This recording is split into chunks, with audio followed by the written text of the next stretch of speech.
Salut à tous, bienvenue sur Secret Passion Conduite. Aujourd'hui, on va essayer de décortiquer toutes les qualités qu'il faut pour être un bon conducteur.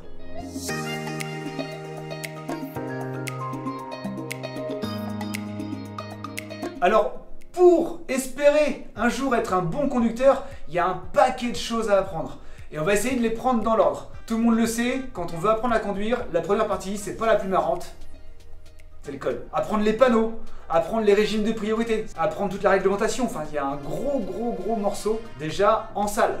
Donc soyez vraiment hyper carré là-dessus, parce que si déjà dans une salle de code vous avez du mal, une fois que vous allez être sur route, ça va être super compliqué. Donc en premier, on va parler de code. Donc la deuxième partie va être bien sûr de connaître et maîtriser son véhicule. Alors le connaître, c'est les essuie-glaces, c'est les feux, les clignotants. Et maîtriser, ça va être plus l'embrayage, le frein, l'accélérateur, le volant. Hein. Si vous ne maîtrisez pas un embrayage, il va se passer...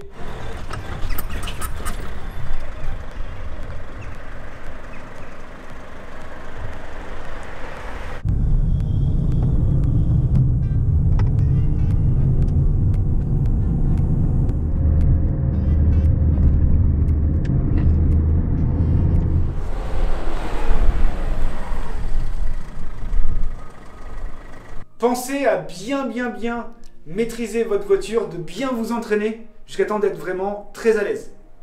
Alors en 3, déjà conduire, quand on fait attention, c'est quand même relativement compliqué. Ça dépend pour qui, il y a des gens qui ont plus de difficultés que d'autres, il y en a qui sont très à l'aise. Mais très souvent quand on débute, c'est pas toujours évident. Donc surtout, ne faites pas d'erreurs comme par exemple manger, boire, fumer au volant.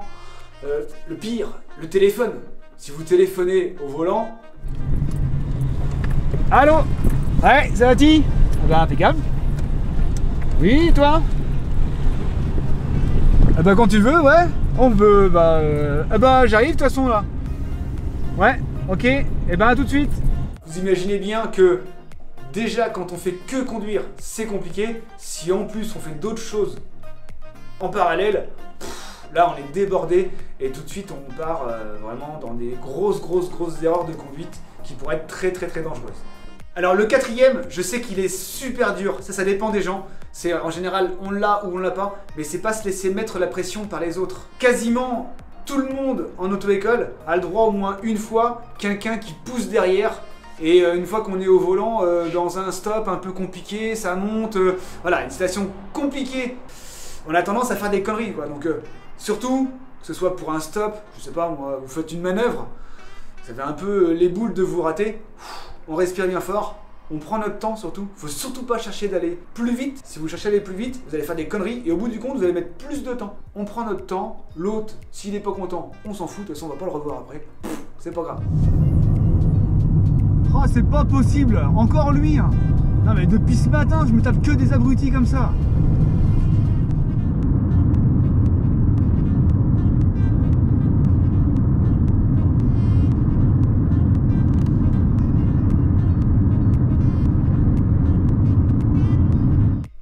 Donc voilà, je sais que c'est compliqué, mais il faut réussir à ne pas se laisser mettre la pression par les autres. Et alors là, on arrive sur le plus important, le truc qui va faire que vous allez réussir à conduire un peu partout en sécurité et que vous soyez relativement à l'aise avec le temps, c'est anticiper. Anticiper, ça veut dire quoi? C'est avoir un temps d'avance sur ce qu'on a à faire. Par exemple, si j'ai une situation qui me demande 4 secondes à gérer pour m'arrêter, je sais pas, quelque chose comme ça, il faut tout le temps que j'ai les yeux du coup plus loin que mes 4 secondes. Sinon, je vais être tout le temps limite quoi. Donc tout le temps avoir un temps d'avance. Et autre chose encore, qui est même limite encore plus important dans la définition de anticiper, c'est faire des hypothèses. Tout le temps, essayer de prévoir ce qui va se passer. Un virage, on ne voit rien, et ben se dire que peut-être il y a un gros véhicule qui arrive en face. Peut-être qu'il y a un piéton, un vélo dans le virage. On sait pas. Si on se dit pas, tiens, peut-être que là-bas, il va se passer quelque chose, le jour où on arrive en même temps que quelqu'un d'autre, ça passe pas quoi. On est surpris, on n'a pas le temps de faire les choses. Et là, ça va au clash ou c'est un évitement vraiment, ça fait un truc dégueulasse quoi. Tout le temps avoir un temps d'avance.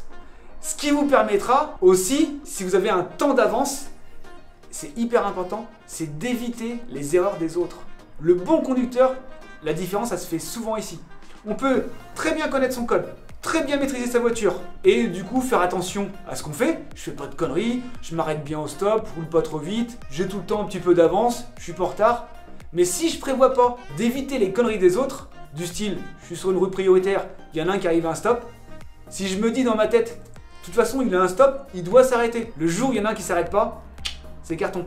Donc on aura beau, nous, à la base, ne pas faire d'erreur, il manquera encore un petit truc pour être vraiment un bon quoi.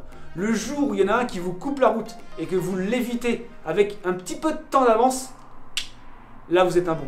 Par contre il y a du boulot.